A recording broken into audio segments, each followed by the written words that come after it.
I'm Caitlyn Clark, and we are here to talk about women that have inspired me to become myself. So Caitlyn Clark just did an interview, and honestly, it's got everyone buzzing for totally new reasons. We're not talking basketball stats here. No highlights. This was all about the real, unfiltered truth about the people who've shaped her. It's about those moments that truly matter in life. This personal side of Caitlyn, we rarely see it. And what she shared about her own struggles, it'll probably catch you off guard. When was the last time we saw her open up like this? This sit down with Glamour and Eli Lilly, honestly, it might be the most important thing she's done all off-season. This wasn't just another clinic or some corporate gig where she smiles and waves. This was different. This was Caitlyn truly letting us see who she is once the jersey comes off. I feel like my mom has always kind of been my rock. The first person I called when I got hurt this year was my mom. I'm like, can you fly here and cook me a meal and just spend time with me? And that is just the person that makes you feel safe. And I probably took that for granted as a kid, but my mom always made the best meals. I think it's important to take time for yourself. And I think also when I do have free time, one of my escapes is cooking a healthy meal for myself, whether that's, breakfast, lunch, or dinner. I really do enjoy that. Just putting on music and making a home cooked meal. And I think that's because it feels like a safe place for myself. Look, right away, she starts talking about her mom. And this wasn't just some generic thanks, mom, you hear from athletes all the time. She got super specific. She said when she got hurt this season, the very first call, it was to her mom. She asked her to fly out, to cook for her, just to be there. That's a level of vulnerability we just never see from Caitlyn. Think about it. She's often seen as this unstoppable force, almost like a basketball machine who doesn't need anybody. But when things got tough, when her body was breaking down, she wanted her mom by her side. That's human. That's totally real. And honestly, it's exactly the kind of personal content fans have been begging for. She also shared how her mom always cooked the best meals and how that became her safe space growing up. Now, when Caitlyn has some free time, she cooks for herself. She puts on music, makes those home-cooked meals. It reminds her of a simpler time, before all the pressure, before the expectations, before millions of people had an opinion on literally everything she did. That's the stuff people connect with. It's not about her three-point percentage or her assists per game. It's the fact that she finds comfort in cooking, just like her mom used to. That's what makes her relatable, not just another athlete. Over the course of my career now, obviously I've been away for 2 years and she has now since retired. But I think one thing that was probably super impactful on myself and all of my teammates is we always had a breast cancer game or a cancer game, and she would always bring in cancer survivors that got to kind of tell their story, but also the impact our team had on people and how much joy we could bring to them, because those people were huge Iowa women's basketball fans, and them getting to spend a day with us meant the world to them. So I think it put great perspective, not only on basketball, but what we get to do for other people. The interview kept going. And get this, she also brought up Lisa Bluder, her college coach from Iowa. Now, Lisa actually just gave an interview recently where she dropped a ton of details about Caitlyn that were totally new to everyone. So hearing Caitlyn talk about Lisa from her perspective just added another really cool layer to their relationship. Caitlyn mentioned they've stayed super close, even though she's been gone for a while and Lisa's retired now. But here's the thing that truly stood out. Caitlyn talked about Iowa's cancer awareness games. Lisa would actually bring in cancer survivors. They'd get to share their stories and explain how much Iowa women's basketball meant to them. And Caitlyn said it just put everything in perspective for her. It wasn't just about winning games or selling out arenas anymore. It was about bringing joy to people who were battling stuff way harder than anything on a basketball court. Those survivors were huge Iowa fans, and getting to spend a day with the team, it literally meant the world to them. That realization right there totally shaped how Caitlyn sees her platform today. Honestly, that's some really mature thinking, stuff a lot of pro athletes never even get to. The fact that Caitlyn grasped all this while still in college, it just shows the kind of character Lisa Bluder helped her build. It was never just about basketball skills with them. It was about understanding your impact, way beyond the game. I think my partnership with Lily, more than anything, first of all, they care about women's sports, which is incredibly important to me. And now getting to play in Indianapolis and them being based here, it feels like a pretty natural partnership. On our jerseys, we wear the Lily patch, so I feel pretty lucky and fortunate to be able to work with them. Next up, she talked about her partnership with Eli Lilly. Now, before you roll your eyes thinking, oh, another endorsement, listen to why this one actually matters. Lilly is based right there in Indianapolis. Plus, the Fever actually wear the Lilly patch on their jerseys. But the biggest thing, Lilly genuinely cares about women's sports. Caitlyn specifically called that out. I mean, she could have partnered with literally 1,000 different companies, right? But she chose one that's invested in women's sports and happens to be right in her team's city. That's super strategic. It really shows Caitlyn is thinking long-term about her brand and her impact on the entire sport. And get this, Maya Moore came up next. Caitlyn called her her favorite basketball player growing up, male or female. That's huge. Caitlyn didn't separate men's and women's basketball in her mind. Her favorite player was Maya, because Maya was just the best. Maya Moore was definitely my favorite basketball player growing up, male or female.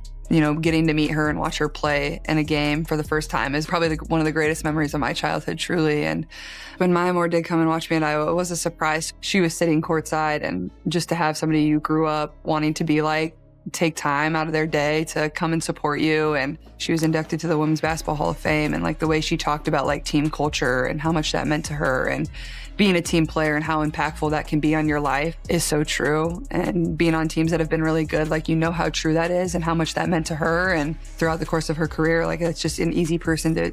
She actually talked about meeting Maya for the first time, watching her play. She said it was one of the greatest memories from her entire childhood. Then, years later, what's crazy is Maya totally surprised Caitlyn by showing up courtside at an Iowa game. Caitlyn even got emotional just talking about that moment. I mean, having someone you idolize take the time to support you, that just hits differently. But here's the real takeaway from that whole Maya Moore story. Caitlyn brought up Maya's Hall of Fame induction speech. Maya talked all about team culture, about being a true team player and how much that shaped her career. And Caitlyn said it really resonated with her because she's been on some genuinely good teams, and she knows how true that actually is. That's Caitlyn acknowledging that individual success means absolutely nothing without the right people around you. And yeah, it kind of sounds like a subtle shot at how the Fever handled things this past season. Even if she didn't say it directly, you know. The whole mess with the coaching situation, those roster decisions, how they managed her workload and her role on the court. Caitlyn's been super diplomatic publicly, but comments like these, they really reveal how she actually feels. She values team culture above everything, and when that culture isn't right, it totally messes with performance. The Fever front office should definitely be taking notes on that one. Book growing up, it was like Winners Never Quit, this picture book, and it was about Mia Hamm. And I remember like when I would read books before I went to bed with my parents, like that was the one I always wanted to pick.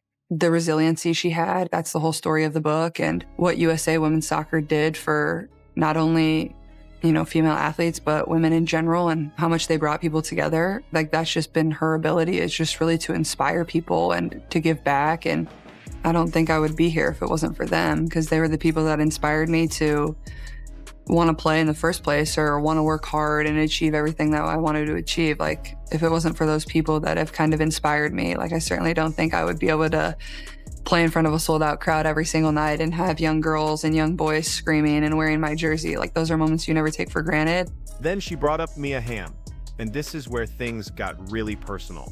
Caitlyn's absolute favorite book growing up was Winners Never Quit, a picture book all about Mia Hamm.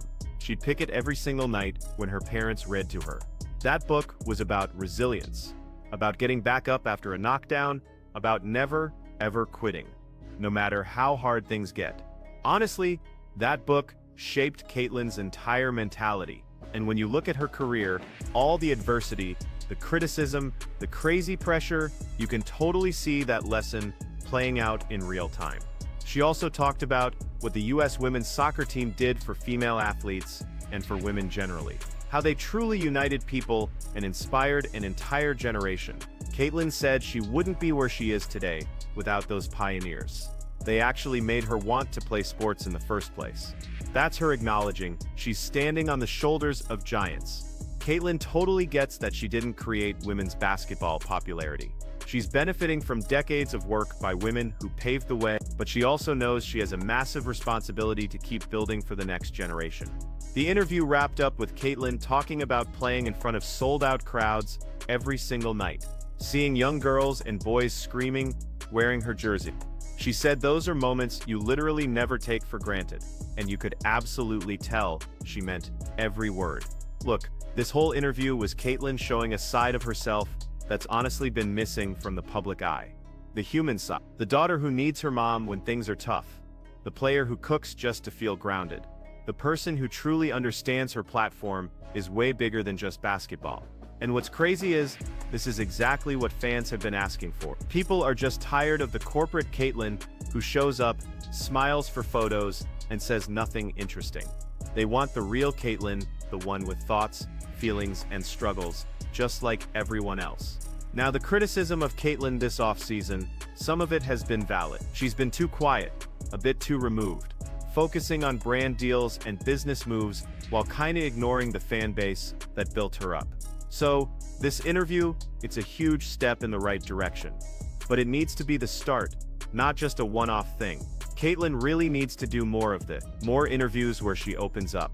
More social media posts that actually show her personality. More engagement with fans who want to genuinely feel connected to her. The distance she's created between herself and her supporters is actually hurting her brand, whether she fully realizes it or not. Her shoes are dropping in a few days, those player edition Nikes everyone's been waiting for. And yes, people should support them. But support is definitely a two-way street. Caitlyn needs to give fans a real reason to stay invested, beyond just buying merchandise. On top of that, the way the Fever handled her this season created problems that still haven't really been addressed. They added muscle to her frame when she really didn't need it. They took her off the ball in ways that just didn't make sense. They made decisions that seemed more about control than putting her in the best position to succeed. Caitlyn needs to go back to what made her great, not physically, but mentally. She needs to totally reconnect with the pure joy of the game. Maybe that means spending time at Iowa, training where she became a star, going to Iowa games and just remembering what it felt like when basketball was fun, instead of just a business. This interview gave us glimpses of that Caitlyn, the one who plays because she absolutely loves it, not because contracts and endorsements demand it. But glimpses aren't enough, you know? She needs to fully embrace that version of herself. Again, if she wants to hit those heights everyone knows she's capable of. The off-season content has honestly been lacking. One good interview doesn't erase months of silence, but it is if Caitlyn keeps this energy going, keeps opening up, keeps letting fans see the real her, that support, it will come back stronger than ever. People don't just want to watch Caitlyn play basketball. They want to root for someone they feel like they know, someone who's relatable, someone who's not just a brand, but an actual person. This interview totally gave them that, and the response has been overwhelmingly positive, because fans are absolutely starving for this kind of content. The golf event is coming up, more appearances are scheduled, and hopefully, we'll get more interviews like this one, where Caitlyn actually says something meaningful, instead of just recycling the same talking points. That's what really separates good athletes from truly great ones. The ability to connect beyond the court. One thing this interview absolutely proved is that Caitlyn has depth. She's not just a shooter who can drop 40 points. She's someone with influences, inspirations, and a genuine appreciation for the people who helped her get here. That makes her story so much richer and more interesting than any highlight reel ever could. The Eli Lilly partnership makes even more sense now, too. It's not just another corporate deal, it's aligned with her values and her market. That's super smart branding. That's thinking about longevity, instead of just cashing quick checks. The Maya Moore connection is powerful because it shows Caitlyn values character just as much as championships. Maya walked away from basketball in her prime to fight for criminal justice reform. Remember, that's the kind of person Caitlyn looks up to. Someone who used their platform for something bigger. And the Mia Hamm influence, that totally explains Caitlyn's competitive fire.